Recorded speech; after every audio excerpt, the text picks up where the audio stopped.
I had to figure out, how do I get in the game? Mm-hmm. How do I work in this maze? Okay, where I begin to find out that the church, the pastor is just the gatekeeper to perpetuate a system that's already been put in place. Myself as a pastor, I was a gatekeeper. Perpetuating what? Perpetuating the system that's already been put in place. There you go. Right. And it leads back to that cutting question of George. Am I my skin color or am I my culture? Yeah. That whole process of that.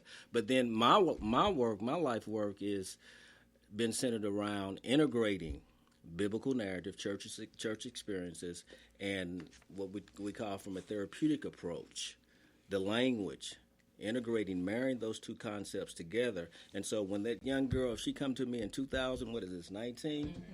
I know how to respond to her. Mm-hmm. I have the language. I have the understanding. I understand trauma. Mm-hmm. And I have the resources. I know who to connect to and who to send that young lady to. Likewise, when it comes to a young man.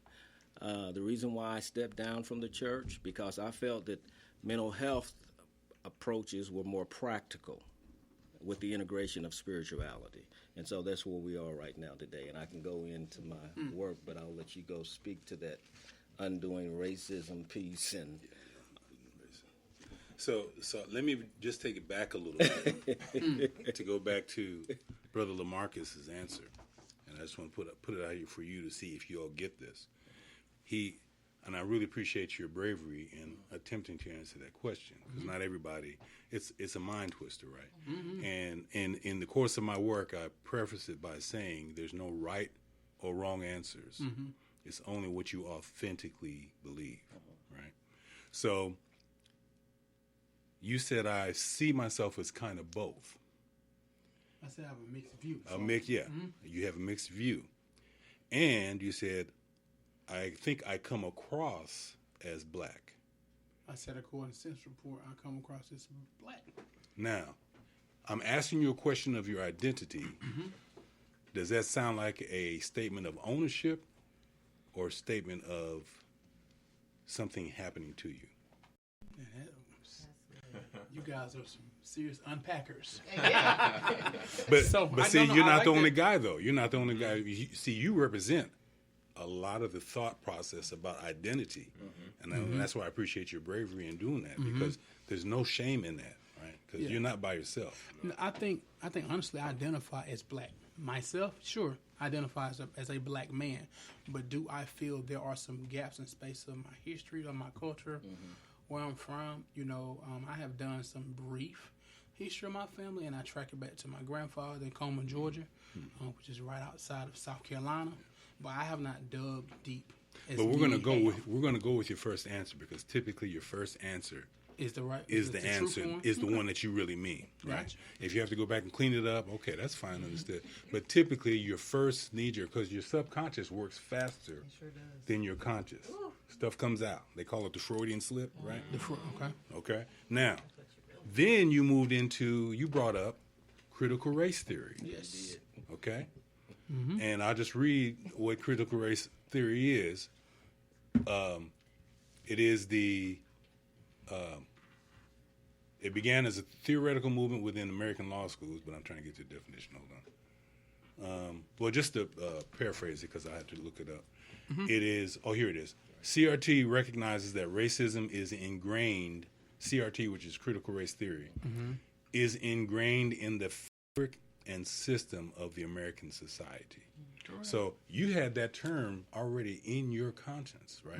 So that means you're looking at race as a regular, and not that you're the only one, but race, as far as many of us are concerned, it is what it is, ain't going to change. That's the way it is, right? And so as we're discussing this, I want to pose the question to everybody: whom does that concept benefit the most? White people. The concept of saying Of that critical race theory being an it ingrained. is what it is ingrained. It's not going to change. Who does that benefit? Who does that benefit the most? White America. the most. And then, and if you see that, then why are we so committed to it? I ain't committed to I'm it. not committed to it. Well, So you what- say that consciously. So what are we then? But if you, so first of all, No, if you're it's an right. What are we? if We it's an don't have identity, because a everything culture. comes from your identity. Yeah. We do ultimately what we believe, Ooh. and we'll say things consciously, but our subconscious will make lies out of us every time. Okay, But- so if I were going to legally bind you to what your answer, I would say you identify as As black black. because other people see you that way, and because race is what it is, and there's nothing you can do about it, even though you're not benefiting from it. That's the acculturation theory that we're talking about. And that's not just you; that's anybody who identifies by a color, because in the race construct, which color's on top and which color's on bottom? It's white. I don't know. Yeah. White on White top. is on top. Black Why does is on you bottom. instinctively know, even if you've Right. never heard I of it, never had to you do it. instinctively know. So now my question is, if you really believe that, is it possible that you're conducting yourself in that way subconsciously? That's a good question. Absolutely. You're absolutely right. And that's what W.D. Du Bois was talking about, the souls of black folks Right. in 1865. I mean, it's documented, but we still have that struggle, but we're in this dark group. Tie to the church. Let's tie that to the Most church. definitely. Here's the system that I see. It's tied to mental health too, 'cause Yeah, it's tied. Yeah. still set up. Yeah. But the church came in on it. That's So right. there's race, then there's the church, and then there's the community. And we're only starting consciously at the church part. But before church, it's the identity, right? It's the black church, right? On Sunday, Yep. the most what? Segregated day. Everybody knows. Yeah. So we start talking about issues with the church, but we leave out the most important aspect, our identity. What is our church identity?